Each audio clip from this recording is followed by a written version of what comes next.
Hello, everybody, and welcome to the first episode of the podcast DZR Nutrition, the podcast where we bring you cutting edge science in the fields of nutrition, sports, and health. In each episode, we are going to dive deep into some nutritional concepts and summarize some evidence based practices to improve health and improve performance without compromising health. So, for the first episode, we are trying to answer the question of how many calories do I need to lose or gain weight? And the reason I start with this topic for the first episode is because this is one of the first things that people that start getting into health and fitness start asking.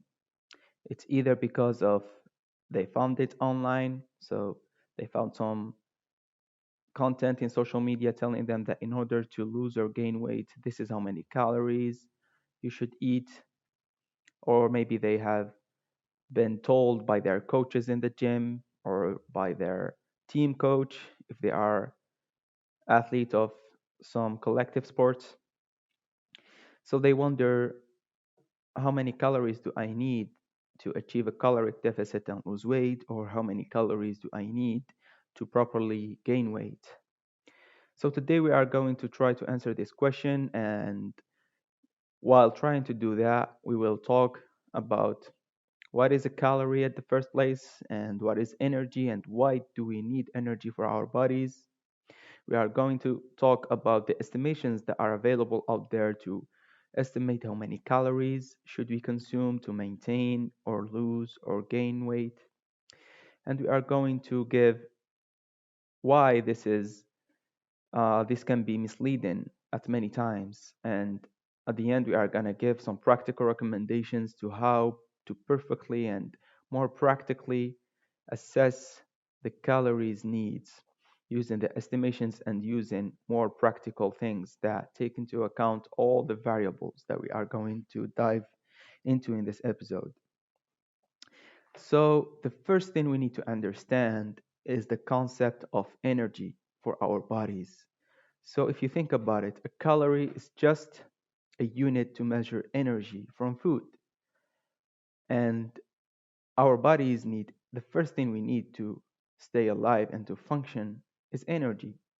In order to breathe, for our hearts to beat, for our blood to circulate, for our kidneys to work, we need energy. All these processes need energy.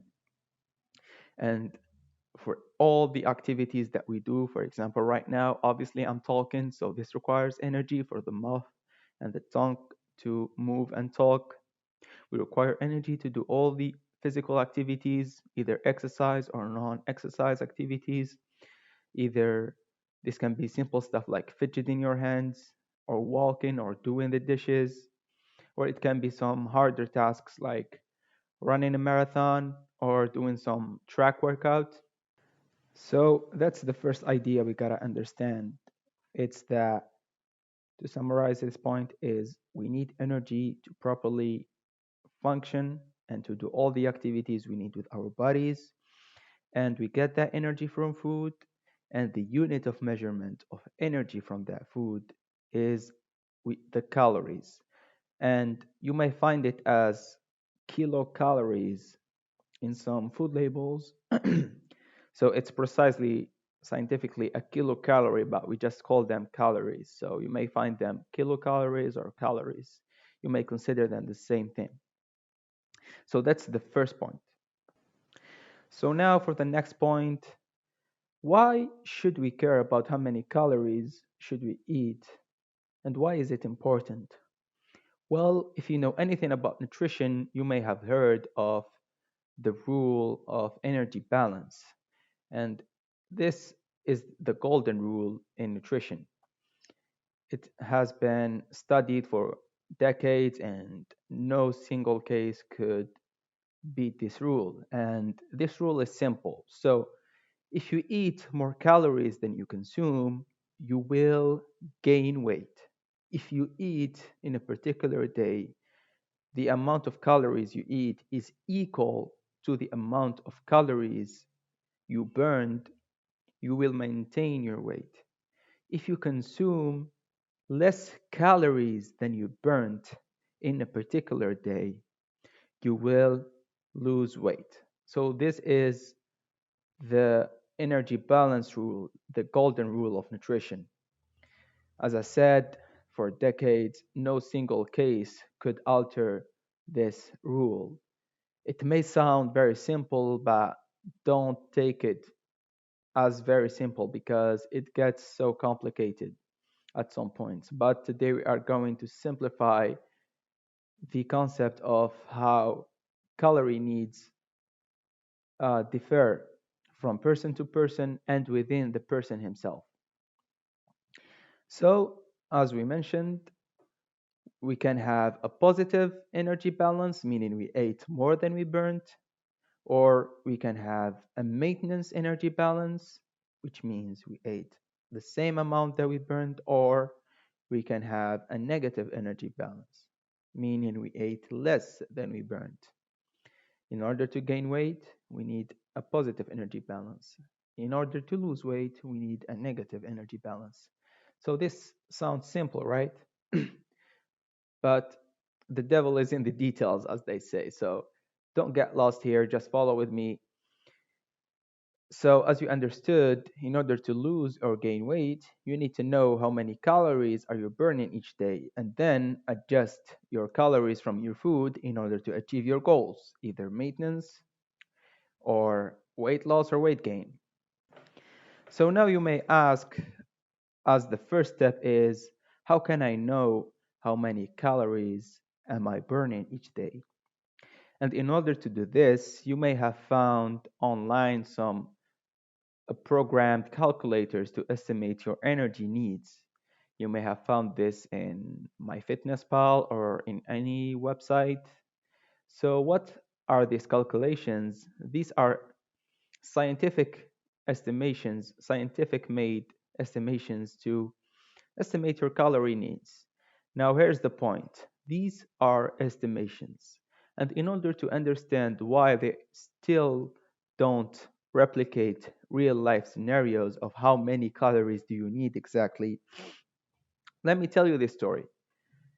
It's not a story, it's a fact actually. So, follow with me. How were these calculators or estimations made? Well, as I told you, in the 90s and in the 21st century, researchers started trying to figure this out. So, what they do, they bring in people from similar categories of people. So, same age, same gender, same weight, probably, and they put them in a device that is called the calorie meter. What does the calorie meter do? And the calorie meter, this device, precisely calculate how many calories are those persons burning. And it depends on the length of the study. They may have calculated how many calories the persons burned in 24 hours or 3 days or a week, depending on the study. And let me give you a case scenario of what may happen when they are trying to estimate the calorie needs and the calorie burned of the same category of people. So you may have, for example, for a specific category of people that they are trying to figure out, they may have found some persons burned, let's say, for that category of people, 2,700 calories. Some other persons burned 2,300 calories, and some others burned 2,500 calories. So they estimate the average for this group of people, of the same category of people, and they find 2,500 calories. So they tell you that for the category of people of this age, this gender, this weight, their calorie needs are about this much. So, as you saw in the experiment, some people had slightly higher calorie needs, and some others had slightly lower, and some had the average calorie needs. So, you can see that there is still some variability between people and between individuals. And that estimation it is just an estimation. It still can't account for many other factors that are related to other things that we are going to dive into in just a little bit, but just understand that there are many differences even in the same people of the same status. So here you may ask, what does account into the variability of energy needs from person to person? And here we may cite a couple of factors, but it is more complicated than this, to be honest with you. So this is just a few of the main factors that play into this. And the first thing is muscle mass. So muscle is a more active tissue than adipose tissue, meaning fat. So if someone has more muscle mass, he has more energy needs. If two people are of the same height, same weight, same age, same gender, but one out of his body weight he has more muscle mass and the other has more muscle fat, more body fat, sorry, the one who has more muscle mass will need more energy as a rule of thumb. So just get the point that more the muscle is a more active tissue than fat and adipose tissue. So here we can see as this play into the difference of energy needs between genders. As women has more fat and less muscle than men, men have higher energy needs than women.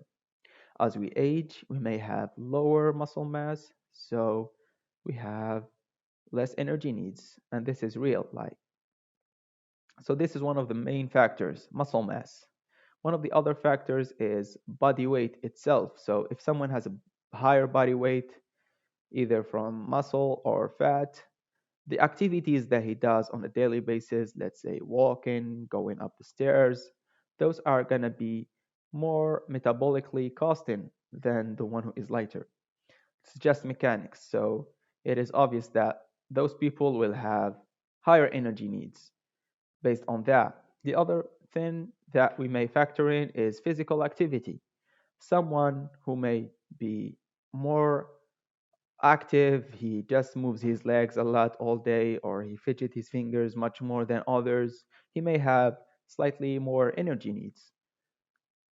And obviously, the other obvious physical activities, let's say someone who exercises or someone who is a grand tour cyclist who cycles 200 kilometers every day, will dramatically need more energy than a sedentary who is having a desk job, for example. So that's some of the variables, and there are more complicated variables that affect the energy needs of that person. And we can give an example of metabolic adaptations of caloric restriction.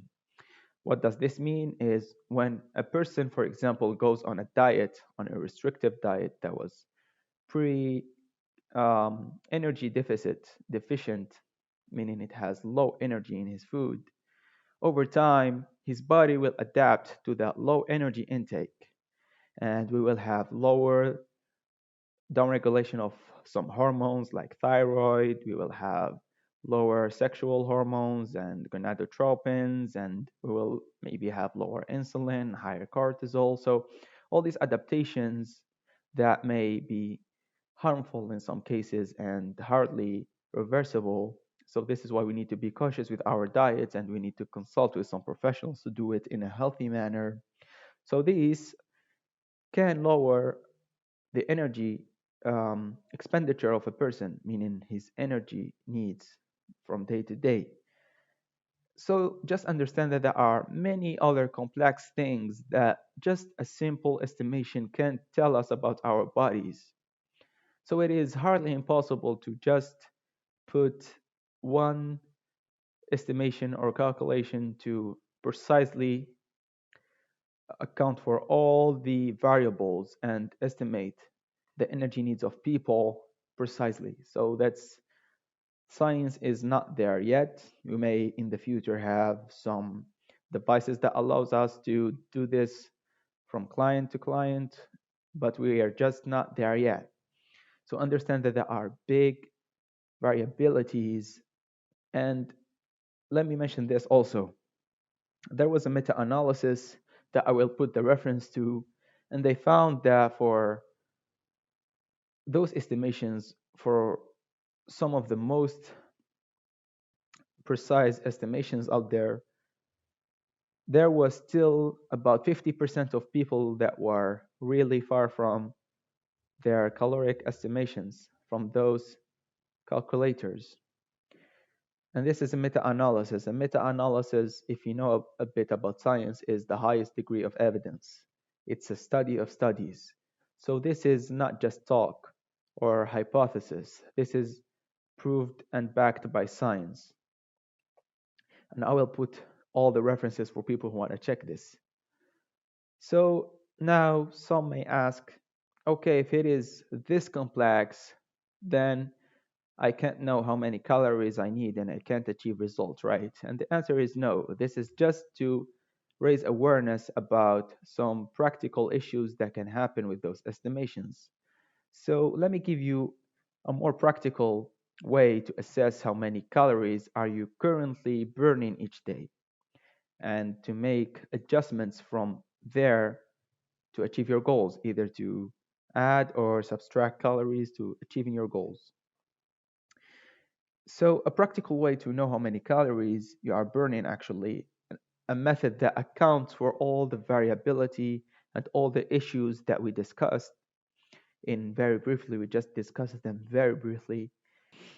So, how to do this is to pick a period of time where you were weight stable for the past couple of weeks, and then you take another week where you manage your weight. You make sure that in that week period you were still weight stable throughout the week. When you take the average week weights, you are still weight stable, your weight isn't changing.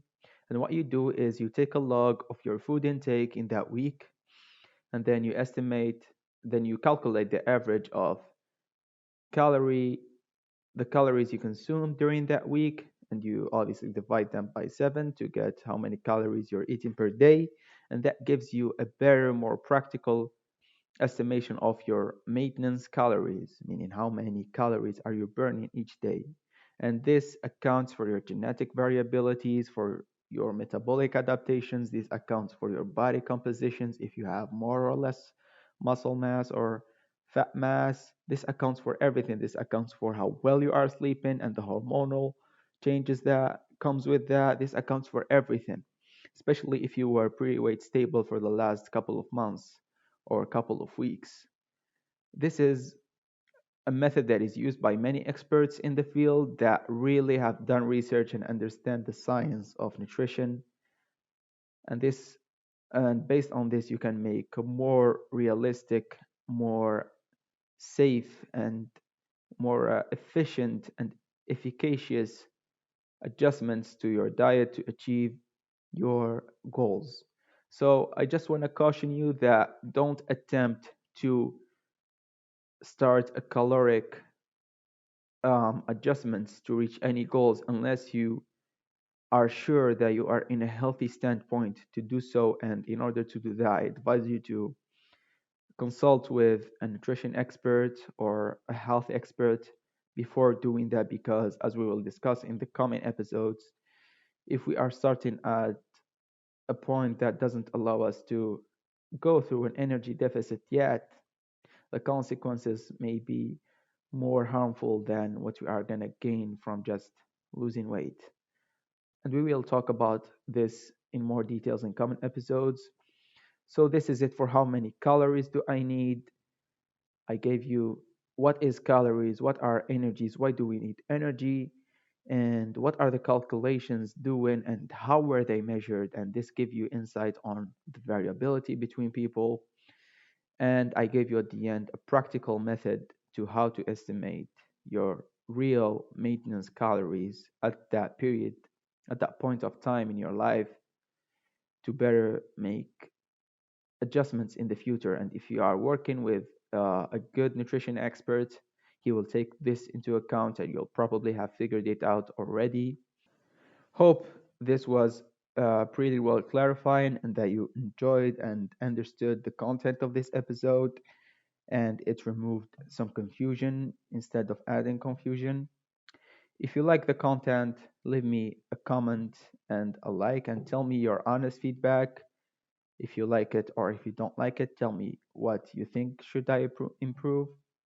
And if you like it, of course, share it with people who you might think that they may benefit from this. And thanks for listening. See you in the next one.